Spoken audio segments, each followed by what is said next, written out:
Let's have some fun this morning. Let's go back in time a little bit, back to November 28th of 2018, when Donald Trump, then President Donald Trump, says that he was threatening to declassify all of these devastating documents about these Democrats.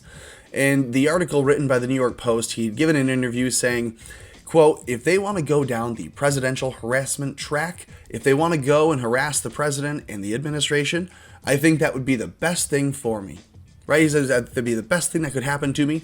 I'm a counterpuncher, and I will hit them so hard that they've never been hit like that, he said during a 36-minute Oval Office sit-down.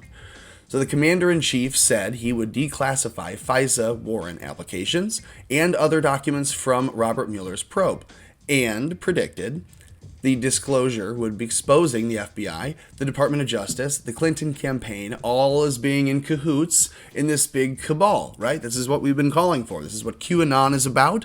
That is what all of these posts have been about. That is what this article was about. And now, in 2020, you are seeing this come to fruition. He goes on to say, quote, "I think that would help my campaign. If they want to play tough, I will do it. They will see how devastating those pages are. And this week, we are seeing General Flynn be exonerated, and all of the FISA documents and the related issues with Rod Rosenstein, with Mueller, all of it that's coming out is damning. Not just exposing the FBI individuals, it's damning from the top down, Comey, Obama, and you name whomever else that had eyes on this." Reading further, quote, "It's much more powerful if I do it then. Because if I'd done it already, it would be yesterday's news." Essentially, he could have won the presidency, he could have won the election, come out and said they were all out to get me, and the only people that would have believed him would have been us, his base, the proud, silent majority who are fighting every day to save this country. But we don't want just our base. We want everyone in the country to understand what happened here.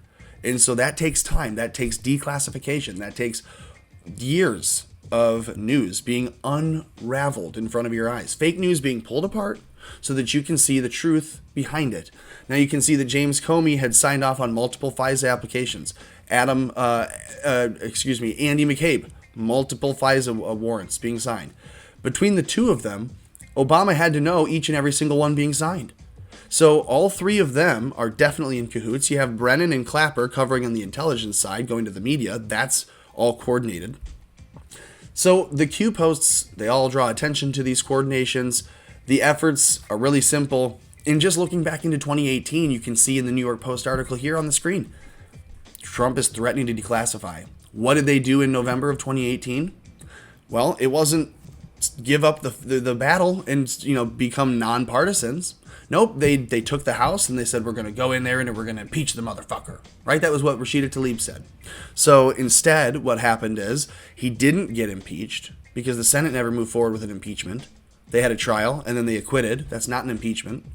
So not only was he not impeached, but all of the declassifications that he said would come out are. And right now, to fight it, you have a shutdown. You have state police being told by corrupt rogue governors to dispel with the Constitution for now and to keep people in their homes and threaten them with citations and arrests if they don't comply. The National Guard will see that we are protected, but go back and read this article again now. It's very interesting to see that. And it was a good tip from in the Matrix for sending this over. So thank you.